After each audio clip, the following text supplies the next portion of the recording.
نیپال میں اچانک سیلاب کی تباہی، گاؤں پانی میں بہہ گئے، 1000 افراد ہوئے لاپتہ۔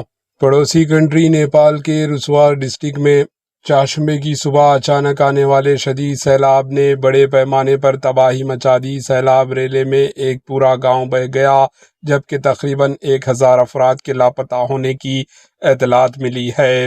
لاپتہ افراد کی حالت کے بارے میں تاحال کوئی واضح اطلاع نہیں مل سکی۔ یہ واقعہ نیپال تبت سرحد کے قریب سیاپروا بیسی اور ٹمبوری علاقوں میں صبح تقریباً 9 بجے پیش آیا۔ پہاڑی علاقے میں واقع ان علاقوں سے بھوٹے کوشی دریا گزرتا ہے، جو تبت سے نیپال کی جانب بہتا ہے۔ دریا میں اچانک پانی کی سطح بڑھنے اور نشیبی وادی میں تیز بہاؤ کے باعث شدید سیلاب آیا۔